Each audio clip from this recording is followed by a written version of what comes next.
Fala rapaziada, os 8 confrontos das oitavas de final da Copa do Brasil foram definidos nesta terça-feira. São 15 equipes da elite do futebol brasileiro, da Série A do Brasileirão, e o Sport que nesse momento está na segunda divisão. E a nossa função é justamente analisar, falar o quanto de chance cada equipe tem de passar, em porcentagem, o que pode envelhecer mal, mas estamos na internet justamente para isso, para dar a nossa opinião. Beleza, rapaziada? Então roda a vinheta aí que vai ter um conteúdo completinho de todos os 8 confrontos e como que essas equipes devem chegar para as disputas, os confrontos, os jogos dos dias 17 e 31 de maio. Roda aí!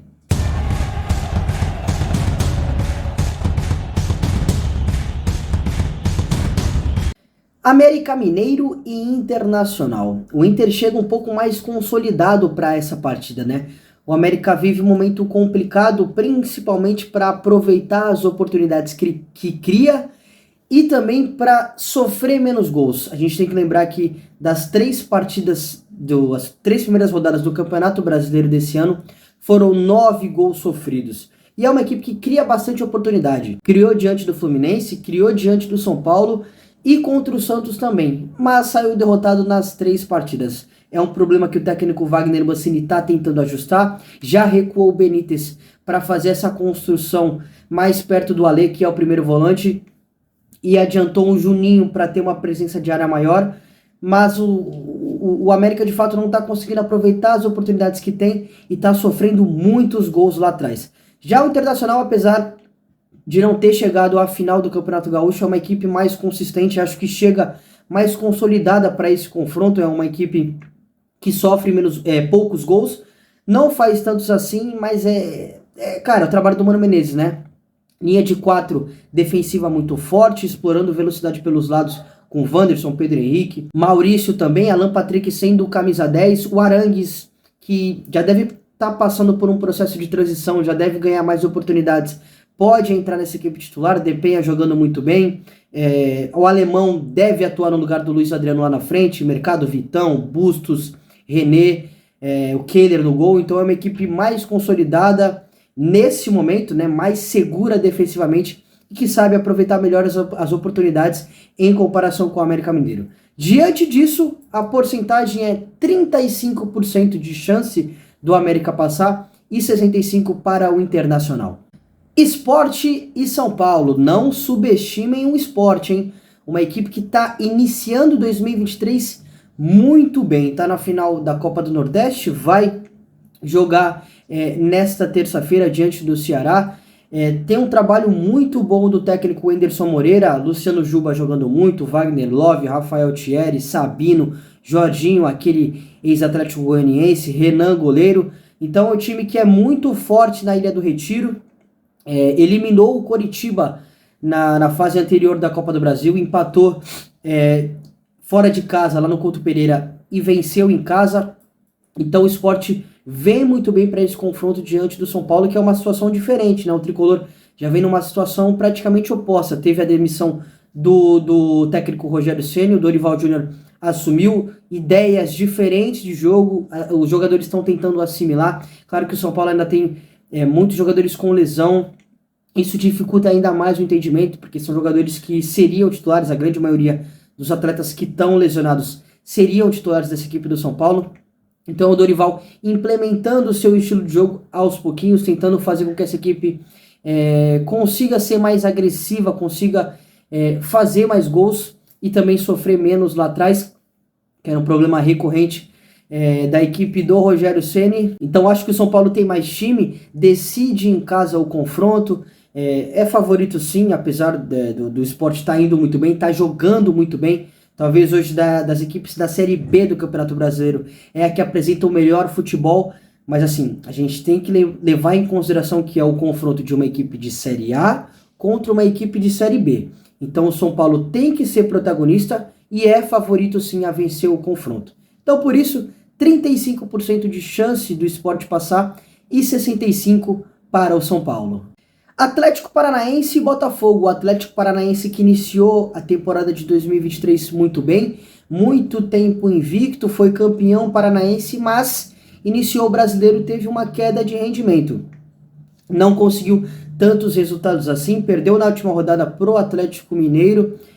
O técnico é o Paulo Turra, tá voltando a fazer um trabalho como treinador, ele que durante muito tempo foi auxiliar do Felipão que hoje está trabalhando na parte mais executiva do Atlético. Então, o Furacão está tentando reencontrar o seu melhor futebol para tornar essa equipe ainda mais competitiva. É claro que individualmente não é uma equipe brilhante, mas o Atlético nos últimos anos sempre se caracterizou por ser uma equipe vertical, com muita velocidade nas pontas, uma equipe que agride bastante. Tem o Vitor Roque, que é um moleque fenômeno, ele não foi, o Atlético não liberou ele para disputar o Mundial Sub-20, então deve atuar diante do Botafogo. Tem outros jogadores mais consolidados, Bento, Thiago Heleno, Fernandinho. Então o time é arrumado, é ajustado, é vertical, procura sempre agredir o adversário, mas nesse momento caiu um pouquinho de rendimento. Já o Bota vive um momento diferente do Atlético, né? São 12 jogos invictos, 7 vitórias seguidas, 100% de aproveitamento no Campeonato Brasileiro, 3 vitórias em 3 rodadas. Uma equipe que individualmente é mais time que o Atlético Paranaense. Lucas Perry, Marçal, Cuesta, Adrielson, Rafael, Danilo Barbosa, Tietê, Eduardo, Vitor Sá, Júnior Santos, Chiquinho Soares. Então, o time é muito bom individualmente e o trabalho do Luiz Castro consegue reunir esses caras e tornar o Botafogo competitivo. Teve uma oscilação no Campeonato Carioca, a equipe não conseguiu chegar à fase final do torneio. É verdade que o Luiz Castro mesclou, o Botafogo também teve uma intensidade muito abaixo do que geralmente utiliza, mas a gente viu que de fato o Botafogo pode entregar, principalmente nas 3 primeiras rodadas do Campeonato Brasileiro.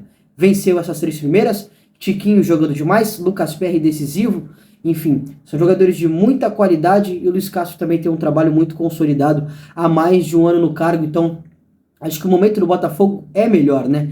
Não tem mais aquela questão do gramado sintético do Atlético, porque o Newton Santos, estádio do Botafogo, também é sintético agora. O Botafogo também decide em casa esse confronto. Então acho que nesse momento a equipe do Rio de Janeiro é favorita, mas é claro, a gente tem que levar em consideração sempre que o Atlético Paranaense, principalmente nos últimos anos, é uma equipe extremamente competitiva em Copas. Chegou à final da Libertadores, foi campeão da Copa do Brasil, uma equipe que sempre entra para ganhar o título. Sempre é muito competitivo, muito forte. E bom, vai ser um confronto aberto, muito difícil para as duas equipes, vai ter chance para os dois lados, mas a porcentagem é 40% de chance para o Atlético Paranaense passar e 60% para o Botafogo. Fluminense e Flamengo, logo o Fla-Flu, um clássico nas oitavas de final da Copa do Brasil. São duas equipes que chegam em momentos opostos. O Flamengo com troca de treinador, o Vitor Pereira saiu, o Sampaoli assumiu, Sampaoli tentando implementar seu estilo de jogo, sua ideia de jogo, em que eu acho que não bate com o que o elenco pode entregar, mas de qualquer forma ele está tentando fazer com que os jogadores assimilem a sua ideia. Leva um pouco de tempo, o Flamengo já perdeu para o Internacional, perdeu para o Botafogo também, então chega um momento mais complicado em comparação com o Fluminense. Fluminense, atual campeão carioca, talvez hoje joga o futebol mais bonito do Brasil. É verdade que perdeu para o Fortaleza no Campeonato Brasileiro. O Fernando Diniz mesclou a equipe. O Fortaleza também é uma equipe muito boa, já vou falar mais do confronto diante do Palmeiras. E o Fluminense é verdade que perdeu o confronto diante do Fortaleza, apesar de ter o Fernando Diniz ter mexido na equipe, mas o time é muito bom, tem peças individuais que podem decidir. Marcelo, Ganso, Cano, Queno, Arias, então um time muito bom, que teve o elenco reforçado da temporada de 2022 para essa temporada, e bom, vive um momento melhor em comparação com o Flamengo, mas a gente tem que lembrar que as individualidades do Mengão são muito acima da média, né? A gente está falando do melhor elenco da América Latina, do elenco mais caro, Gabigol, Pedro, Bruno Henrique, Arrascaeta, que pode voltar, Everton Ribeiro, Gerson, Thiago Maia, enfim, um time muito bom. Individualmente é a melhor equipe do futebol brasileiro. Então, mesmo com o Flamengo estando nessa situação mais complicada, eu acho que o confronto é muito equilibrado. Mas, de qualquer forma, mesmo levando em consideração também que o Fluminense foi campeão do Campeonato Carioca em cima do Flamengo, vou deixar a porcentagem 55% para o Fluminense e 45% para o Flamengo. Santos e Bahia, cuidado, torcedor santista, cuidado com esse Bahia. É claro que perdeu as 2 primeiras rodadas do Campeonato Brasileiro, venceu a terceira diante do Vasco, mas jogou bem as 3 partidas. Não mereceu perder nas 2 primeiras rodadas não, hein? Então cuidado com o Bahia.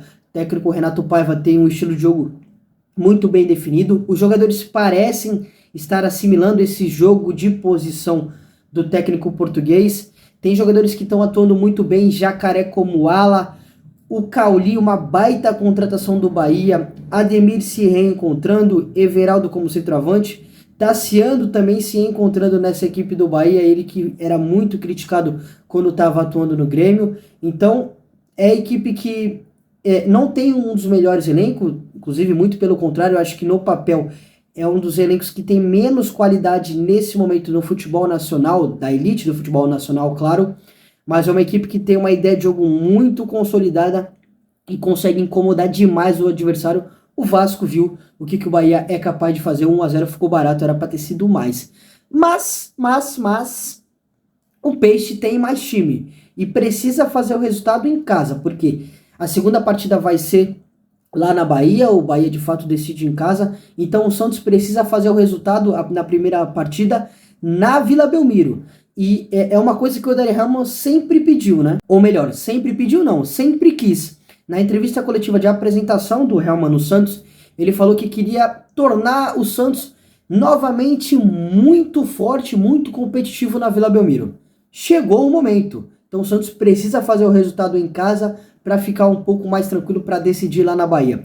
Acho que o Santos é mais equipe. Se tiver a equipe completa, é claro que o Marcos Leonardo vai estar com a seleção sub-20, e aí há uma certa dúvida de quem vai atuar: Bruno Mezenga, David Washington ou Odair Helman vai improvisar alguém para atuar como centroavante, mas Soteldo, o próprio Mendonça, o Lucas Lima, Dodi, enfim, esses caras precisam atuar, o Santos tem que ir completo, e se for completo, se entrar numa intensidade, numa agressividade muito boa, vai conseguir fazer o resultado na primeira partida e vai decidir um pouco mais tranquilo fora de casa. Mas se o Santos não conseguir, vai sofrer lá, porque a equipe do Bahia está jogando muito bem e o confronto é muito equilibrado. Mas já falei, o Santos tem uma equipe melhor e tem condições tranquilas e claras de passar. E a porcentagem para mim é 55% para o Peixe e 45% para o Bahia. Palmeiras e Fortaleza, 2 equipes com os trabalhos mais longevos do Brasil. De um lado, Abel Ferreira no Palmeiras e de outro, Vojvoda no Fortaleza. 2 equipes que vivem momentos muito parecidos e que jogam também de forma um pouco parecidas.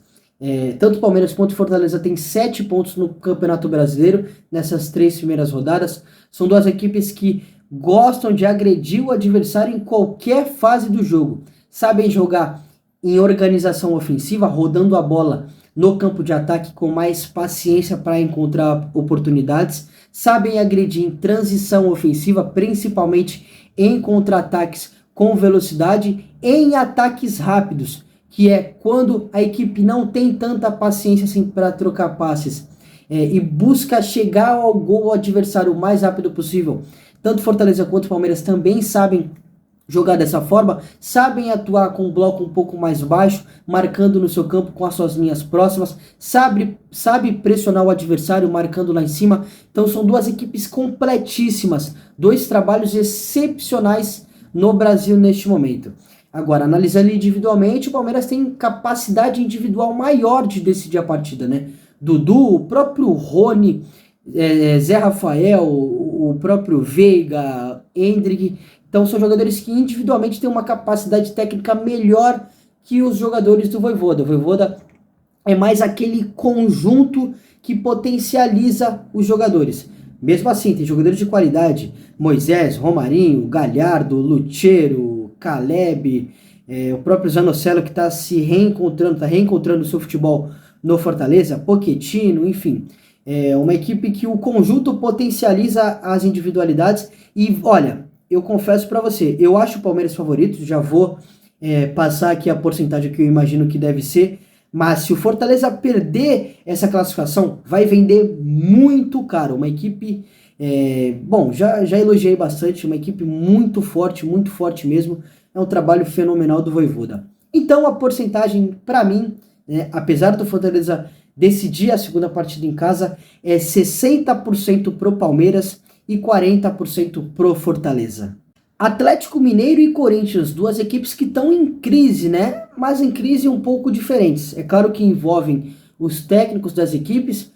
O Kudê jogou, jogou tudo pro alto no ventilador, criticou a diretoria, cobrando reforços, dizendo que a diretoria não cumpriu com o que prometeu, mas isso já faz um certo tempo, faz algumas semanas.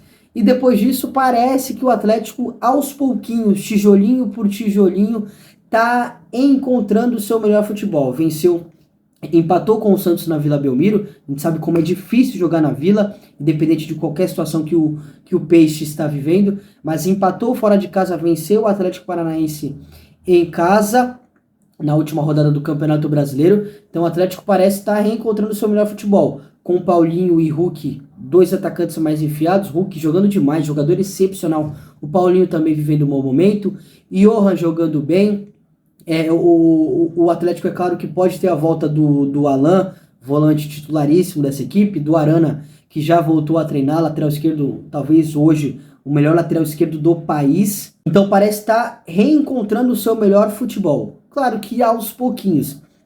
Já o Corinthians vive uma crise porque teve a vinda do Cuca, o Cuca saiu, pediu para sair, e agora contratou o Vanderlei Luxemburgo para tentar arrumar a casa, tentar fazer com que o Corinthians consiga ser competitivo e forte novamente, o que não foi com o Fernando Lázaro, e inclusive o que motivou a troca pelo treinador Cuca. O Vanderlei, é claro que chega para apagar o fogo, para tentar consertar o problema que não era dele, mas se quiser tornar essa equipe competitiva, vai ter que fazer isso o mais rápido possível.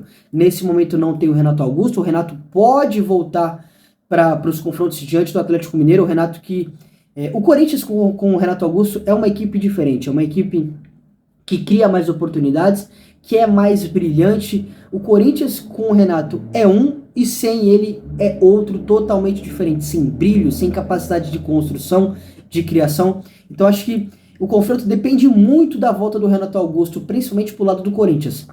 Se o Renato voltar para esse confronto, acho que é mais equilibrado, principalmente com o Vanderlei, que tem uma capacidade de entrar na mente dos jogadores, de fazer eles comprarem a ideia e também de dar moral, que a gente sabe como é fundamental o treinador dar moral, dar confiança para os jogadores. A gente sabe como a confiança também faz muita diferença.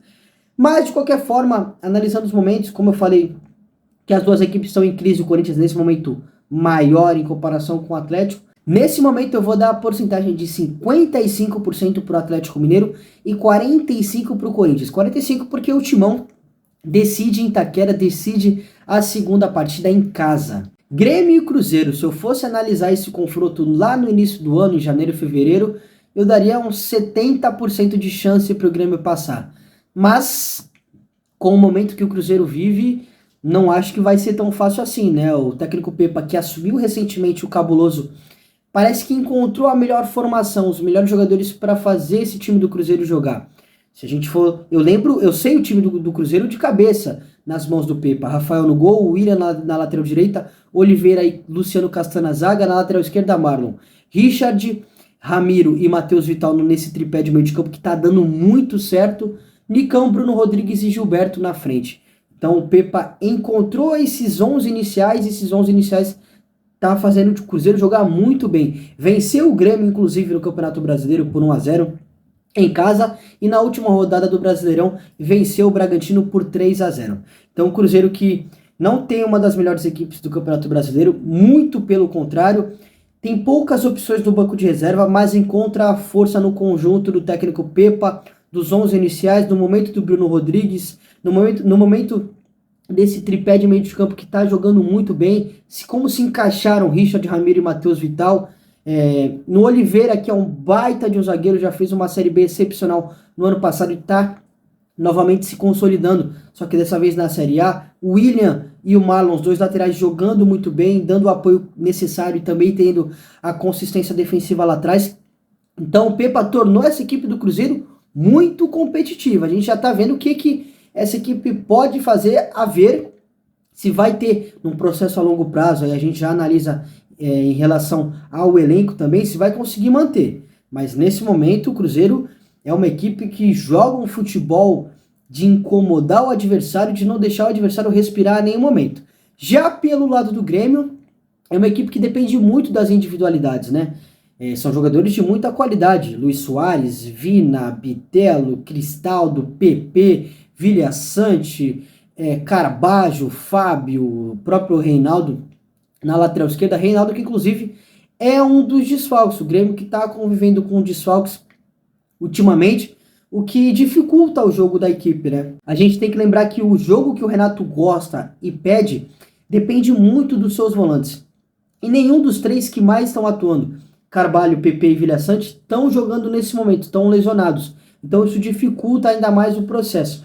Porém, diante da partida, né, na partida diante do Cruzeiro, nas oitavas de final da Copa do Brasil, eu imagino que esses reforços possam voltar. Aí o Grêmio se torna mais competitivo. A gente também sabe, a equipe do Grêmio, o titular de cabeça, né? É o Gabriel Brando no gol, Fábio ou João Pedro na lateral direita, Bruno Alves, Kahneman e Reinaldo. Carvalho, Vilha Sante ou PP, desses três, dois serão titulares. Bitelo, Vina e Cristaldo. E o Luis Soares mais à frente. O Ferreirinha também, que é um jogador de velocidade que o Renato gosta muito, pode voltar de lesão. Um jogador importantíssimo, o Renato já disse que gosta de pontas de velocidade e é uma fragilidade nessa equipe do Grêmio, nesse elenco montado no Grêmio. E o Renato já disse também que no meio do ano vai atrás de pelo menos mais um jogador com essa característica. E nesse momento, por exemplo, o Grêmio não tem nenhum com essa capacidade, né? Talvez só o Zinho, que é um moleque formado nas categorias de base do Grêmio, que tá subindo agora, que tá ganhando mais oportunidades, né? Tem o Ferreira que tá lesionado, então o Renato se vê obrigado, né, a utilizar 2 volantes e 3 meias. Então uma equipe que pouco usa a profundidade, pouco usa a velocidade, tem uma transição ofensiva muito lenta, mas de qualquer forma o Grêmio é competitivo porque tem jogadores de qualidade, individuais muito bons, né? O meio-campo é muito forte. A gente vai lembrar de todos os trabalhos recentes do Renato, que o principal ponto, o ponto mais forte dos trabalhos dele foi justamente no meio-campo, e o que está tendo dificuldade principalmente pelas lesões de PP, Carvalho e Vilha Sante. Mas eles devem voltar, podem voltar para o confronto diante do Cruzeiro, e eu acho que será um confronto equilibradíssimo. Confronto de 2 clubes copeiros, os maiores vencedores da Copa do Brasil, 6 títulos para o Cruzeiro, 5 para o Grêmio. Então vai de qualquer, sempre entre campo, né? Isso sempre entre campo para inflamar ainda mais essa rivalidade no bom sentido, nacional e na competição da Copa do Brasil. Diante disso, 55% de chance do Grêmio passar para as quartas de final e 45% para o Cruzeiro. Beleza, rapaziada? Essa foi a análise completa, a projeção do que pode acontecer nas oitavas de final da Copa do Brasil. O sorteio aconteceu nesta terça-feira. Se você gostou do conteúdo, ajude esse trabalho independente. Não se esqueça de se inscrever no canal, ativar as notificações e curtir esse vídeo. Um grande abraço, meu amigo, e até o próximo conteúdo.